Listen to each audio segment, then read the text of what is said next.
Oh boleh. Nah, itu kira-kira fakta apa aja? Kita kamu dulu kan. Jadi berapa sih? Mungkin berapa fakta kira-kira? Nggak usah fakta kalau orang hutan harus dilindungi. Fakta kenapa orang hutan itu harus dilindungi. Boleh. Kalau fakta ya itu apa aja? Kira-kira kita kamu dulu berapa sih? Ya sambil ngomong aja. Iya. Pak, kenapa orang hutan harus dilindungi betul? Ya, jadi orang hutan harus dilindungi itu banyak pendekatan, tapi nanti saya coba ini teruskan. Yang pertama tinjauan habitat ya, tinjauan habitat. Faktanya bahwa satu sebaran habitat orang hutan di dunia ini hanya ada di Pulau Kalimantan dan di Pulau Sumatera. Tidak ada lagi di dua pulau ini. Kemudian yang kedua, di kedua pulau ini juga sebarannya terbatas. Tinggal tersisa ke dalam beberapa kelompok habitat. Ya. Tinggal tersisa ke dalam beberapa kelompok kawasan hutan. Nah, fakta ini yang menyebabkan berarti habitatnya terbatas. Sehingga populasinya terbatas itu. Kemudian dari tinjauan biologis ya, fakta bahwa orang hutan itu secara genetik itu hampir ya 96% genetik kromosomnya itu sama dengan manusia. Tidak ada satwa lain yang secara genetik kromosom sangat dekat dengan manusia kecuali orang hutan. Ini fakta genetik ya kan. Sehingga mungkin kedepannya kalau ingin mengembangkan sistem pengembangan kesehatan, saya pikir orang hutan karena genetiknya paling dekat mungkin bisa jadi opsi ya. Kemudian dari segi genetik dekat, dari sisi reproduksi. Jadi orang hutan ini kayak manusia juga dia. Dia hamil 9 bulan. Hamil 9 bulan kemudian melahirkan hanya satu orang hutan. Pendekatan bahwa reproduksi sedikit itu pertimbangan penting dalam konservasi. Misal babi itu kan sekali melahirkan 8, 11, bahkan ada 17, makanya nggak dikonservasi. Udah itu 8 bulan sekali lah ya. Nah, sementara orang hutan ini udah melahirkannya 1, terus jarak antar kelahiran yang panjang, sampai 6 tahun sekali. Jadi setiap 6 tahun dia melahirkan 1 orang hutan. Sehingga selama hidupnya induk orang hutan itu hanya paling melahirkan 5 orang hutan. Nah, jadi itu dari tinjauan biologi, reproduksinya lambat, kemudian jumlah kelahirannya sedikit, jarak kelahirannya panjang, ya kan. Kemudian tadi dari sisi habitat, kemudian dari sisi biologi, kemudian kita juga melihat dari sisi manfaat, ya kan. Saya pikir ini faktor penting juga. Hutan tropis itu udahlah di dunia ya, lanskap tropis itu paling kaya akan berbagai jenis tumbuhan, termasuk buah. Nah, orang hutan ini dia memakan hampir semua tingkatan jenis buah. Ya. Saya ambil contoh gini, burung hanya bisa ngambil buah-buah kecil ya. Kalau orang hutan buah kecil dimakan, buah besar dimakan, durian pun dimakan. Ya kan? Jadi hampir setiap seluruh jenis buah selama tidak beracun dia makan. Apa hubungannya dengan konservasi? Hubungannya adalah uniknya orang hutan tuh dia setiap makan buah bijinya ditelan, ada juga yang dilepeh kan. Tapi yang ditelan maupun dilepeh ini dia punya sistem digesting yang nggak menghancurkan bibit. Jadi di mana ada feses orang hutan pasti di situ ada apa istilahnya pohon-pohon muda ya, karena bijinya tumbuh. Nah, ibaratnya kayak kopi luwak lah ya. Yang sebelah ke depan ada kopi orang hutan. Nah, kayak gitu. Tetapi juga dia tuh uniknya juga dia tidak hanya makan, kemudian tidak hanya ngeluarin feses, dia berjalan. Ada yang jalan sehari 1 kilo, berjalan 2 kilo. Jadi kalau mau tanya natural penyebar biji, penyebar tumbuhan yang paling hebat di hutan tropis Kalimantan ya orang hutan. Mungkin itu pendekatan religi kenapa walau ya kenapa orang hutan tuh di Kalimantan aja, ya kan karena potensinya luar biasa.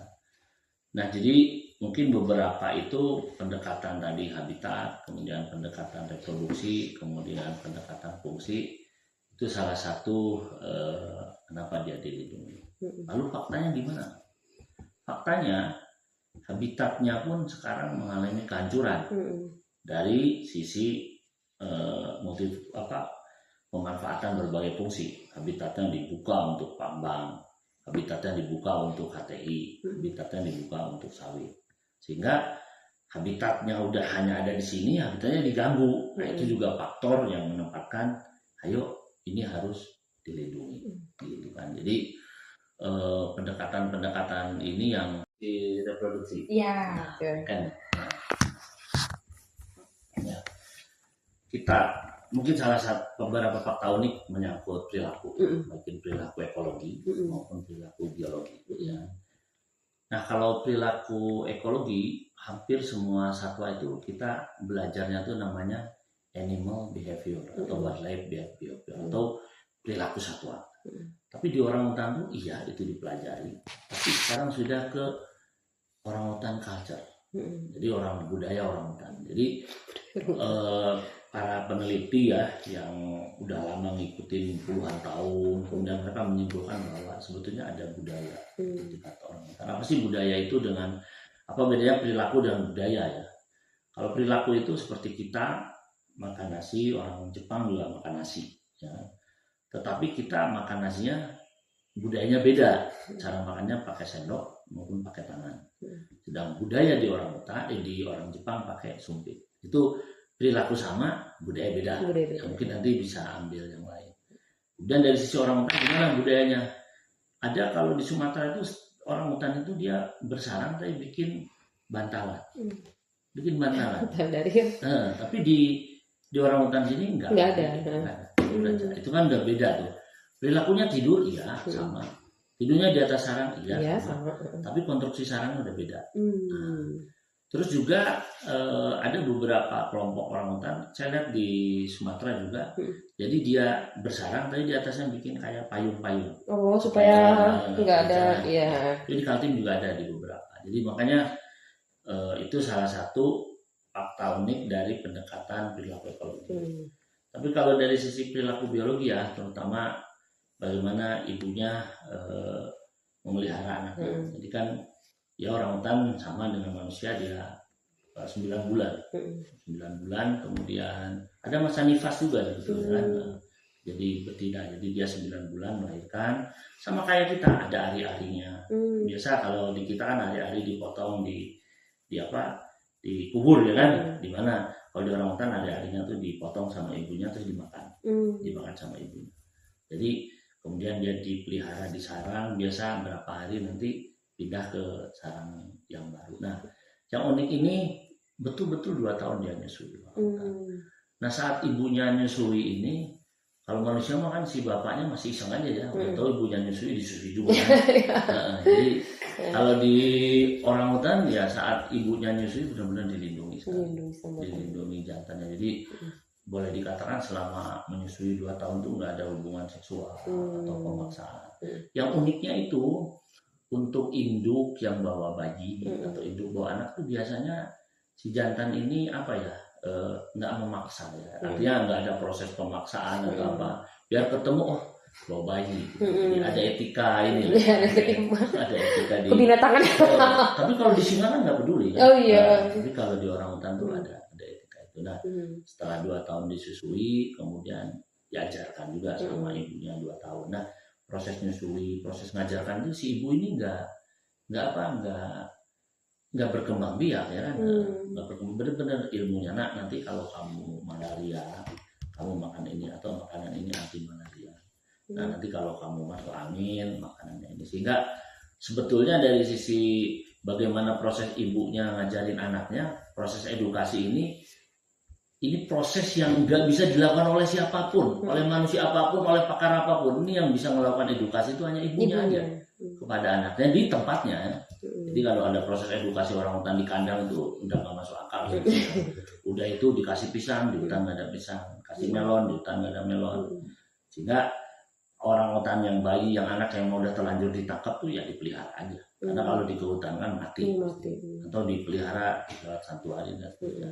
Nah, yang unik lagi dari sisi perilaku biologi itu sama dengan manusia juga. Jadi si induk ini ada yaitu masa nifas ya, di melahirkan ya mungkin versi mereka ya. Tapi juga ada namanya menstruasi kan. Jadi orangutan betina itu menstruasi juga di masa-masa ada menstruasinya. Jadi dia dari sisi perilaku itu benar-benar mendidik anaknya itu untuk siap terjun di hutan ya kan. Ya hampir 6 tahun lah. 6 tahun. Dia mempersiapkan untuk di Kalimantan ya.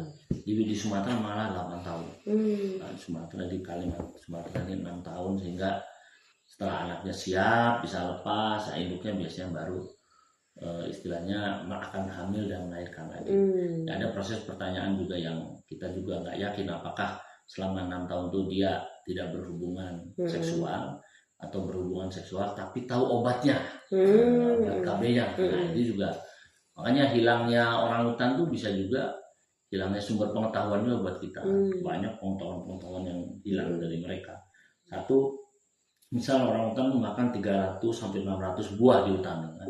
Buah yang dia makan tuh pasti bisa kita makan. Nah, apakah kita sudah mempelajari semua buah yang mereka makan, dan apakah buah yang mereka makan itu bisa kita kembangkan sebagai ketahanan pangan kita misalkan. Jadi sebetulnya ya bisa belajar dari perilaku mereka itu yang